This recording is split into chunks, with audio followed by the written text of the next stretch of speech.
আজকে আমি কন্যা রাশি জাতক জাতিকাদের জন্য 2024-এর সেপ্টেম্বর মাসটি কেমন কাটতে চলেছে সেটি আপনার কর্মজীবন, বিজনেস, আর্থিক জীবন, পারিবারিক জীবন, শিক্ষাক্ষেত্র এবং শরীর স্বাস্থ্যের দিক থেকে আপনারা কি কি ফলাফল পেতে চলেছেন সেই বিষয়ে বিস্তারিত আলোচনা করব। তো বিভিন্ন গ্রহের গোচরের উপর ভিত্তি করে যেটা দেখা যাচ্ছে, মঙ্গল প্রথম থেকেই আপনার দশমভাবে থাকছে, বৃহস্পতি আপনার নবমভাবে থাকছে, বুধ আপনার দ্বাদশভাবে থাকছে, সূর্য আপনার দ্বাদশভাবে থাকছে, শুক্র রাশি মাসের প্রথমের দিকে আপনার রাশিতে থাকছে এবং 18 সেপ্টেম্বরের পর শুক্র আপনার দ্বিতীয়ভাবে বিরাজ করছে, সূর্য এবং বুধ 16 সেপ্টেম্বরের পর আপনার রাশিতে থাকছে, 13 সেপ্টেম্বর পর বুধও আপনার রাশিতে থাকছে, শনি প্রথম থেকে আপনার ষষ্ঠভাবে থাকছে, কেতু আপনার রাশিতে থাকছে এবং রাহু সপ্তমে থাকছে।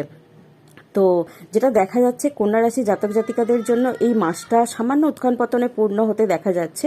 কিছু ক্ষেত্রে আপনাকে সতর্ক থাকতে হবে, তবে মাসের অনেকাংশ সময় কিন্তু আপনার জন্য খুব ভালো ফল নিয়ে আসতে দেখা যাচ্ছে, কারণ দেবগুরু বৃহস্পতি পুরো মাস জুড়েই আপনার নবমভাবে থাকছে। নবম ভাব থেকে অবশ্যই আমরা আমাদের লাক বা ভাগ্য এটাকে বিচার করে থাকি এবং দেবগুরু বৃহস্পতির পঞ্চম দৃষ্টি আপনার রাশিতে পড়ছে, সপ্তম দৃষ্টি এবং তৃতীয় ভাবে পড়ছে এবং আপনার পঞ্চম ভাবে পড়ছে। তো পঞ্চম ভাব থেকেও অবশ্যই আমরা আমাদের লাক এবং আমাদের ভাগ্যকে বিচার করে থাকি। আপনার রাশিতেও দৃষ্টি পড়ছে এবং শুক্র প্রথম থেকে আপনার রাশিতে থাকছে, মাসের শেষের দিকে আপনার দ্বিতীয় ভাবে যাচ্ছে। তো দ্বিতীয় ভাব থেকে অবশ্যই আমরা ধন সম্পত্তি, ওয়েলথ এটাকে বিচার করে থাকি।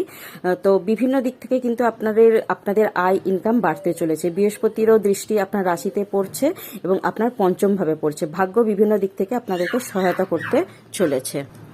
শুক্র মহারাজ আপনার রাশিতে থেকে এখানে কিন্তু আপনাকে রাজযোগের মতো ফল প্রদান করতে চলেছে। যদিও রাশির অধিপতি বুধ মাসের শুরুতে আপনার একাদশ ভাবে থাকবে, আর্থিক অবস্থার উন্নতিতে সাহায্য করবে আপনাকে, তবে সূর্য আপনার দ্বাদশ ভাবে থাকছে এবং শনি ষষ্ঠ ভাবে থাকার কারণে খরচ কিন্তু বাড়তে পারে। তবে রোগ, ঋণ, শত্রু এই সমস্যা থেকে কিন্তু আপনারা অনেকাংশ বেরোতে আপনাদেরকে দেখা যাবে। যে সমস্ত মানুষ আপনাদের পেছনে অনেক দিন থেকে শত্রুতা করছিল বা কোনো রকম আপনারা মামলা মকদ্দমায় জড়িয়েছিলেন, সেই সমস্ত মামলা মকদ্দমা থেকে আপনাদেরকে এখানে বেরিয়ে আসতে দেখা যাবে। কোথাও কোনো রকমভাবে যদি আপনাদের লোন হয়ে থাকে বা ধার দেনা হয়ে থাকে, সেই ধার দেনা থেকে আপনারা এখানে আস্তে আস্তে মুক্ত হতে পারবেন। আর বিভিন্ন ধরনের কোনো রকমভাবে পুরনো কোনো রোগ যদি আপনারা এতদিন ধরে ভুগছিলেন, সেই রোগ থেকেও কিন্তু আপনারা এখানে মুক্ত হতে পারবেন। তবে এটা দেখা যাচ্ছে যে যারা কর্মরত ব্যক্তিরা আছেন তাদের কিছু কারণে কিন্তু জড়িয়ে পড়ার একটা সম্ভাবনা এখানে দেখা যাচ্ছে। তো আপনাদেরকে এই তর্ক বিতর্ক থেকে মোটামুটি এড়িয়ে চলতে হবে, তবে এই মাসটা কিন্তু চাকরিজীবীদের জন্য ভালো ফল দেবে। তো আপনার কাজ দেখে খুশিই হবেন। সিনিয়ররাও আপনার কর্মক্ষমতার দ্বারা কিন্তু প্রভাবিত হতে দেখা যাচ্ছে। যেহেতু মঙ্গল আপনার দশম ভাবে আছে, দশম ভাব থেকে আমরা কর্মকে বিচার করে থাকি, আপনার কাজের ক্ষমতা, কর্মক্ষমতা কিন্তু অনেকাংশে এখানে বৃদ্ধি পেতে দেখা যাচ্ছে এবং আপনার কাজ করার আপনার যে কাজের ক্ষমতা, কাজ যেভাবে আপনি করবেন, সেখানে আপনার সিনিয়ররা কিন্তু দেখে আপনার কাজ দেখে কিন্তু খুশি হবেন তারা।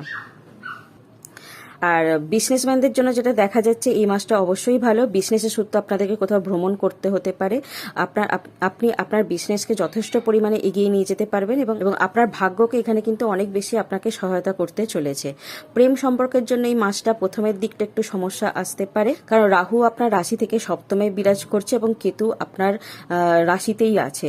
তো আপনার পার্টনারের কাছে আপনি কিছু গোপন করবেন না। যেটা আপনার মনে চলছে বা যেটা নিয়ে আপনি চিন্তা ভাবনা করছেন, সেটা আপনার পার্টনারের সঙ্গে আলোচনা করার চেষ্টা করবেন। কিছু যদি চাহিদা থাকে সেটা পূরণ করার চেষ্টা করবেন। কোনো ধরনের লুকোছুপি একটু এড়িয়ে চলবেন, নাহলে কিন্তু সম্পর্কের মধ্যে একটা সন্দেহের বাসা তৈরি হতে পারে।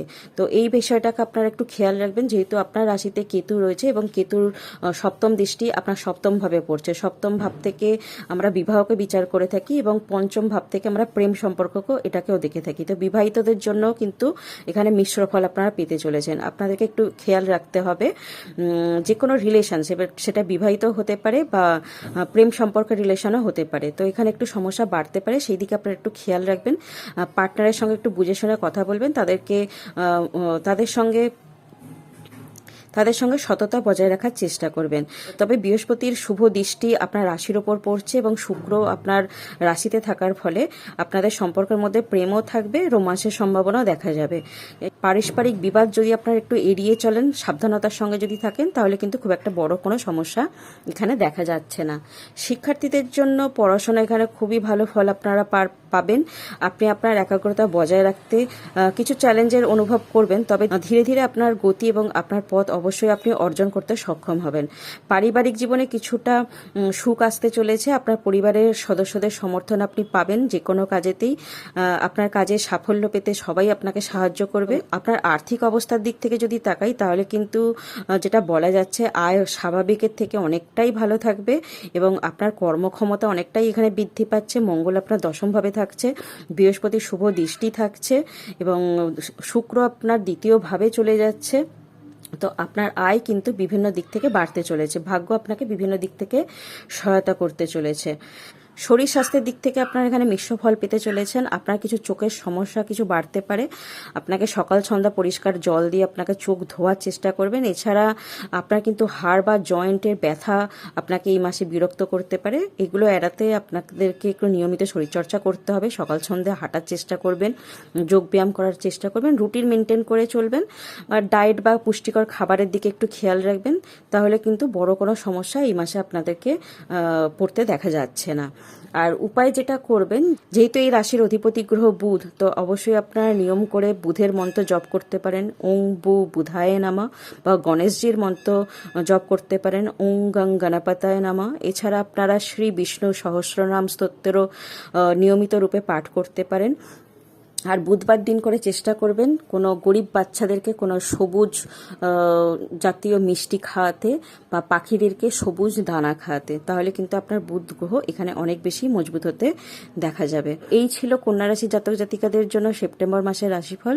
তো ভিডিওটি আজকে আমি এখানেই শেষ করলাম। ভিডিওটি ভালো লাগলে অবশ্যই ভিডিওটিকে লাইক করবেন, চ্যানেলটিকে সাবস্ক্রাইব করবেন, পাশে থাকা বেল আইকনকে অল প্রেস করে রাখবেন, যাতে আমি নতুন ভিডিও আপলোড করার সঙ্গে সঙ্গেই আপনাদের কাছে নোটিফিকেশন চলে যায়। নমস্কার।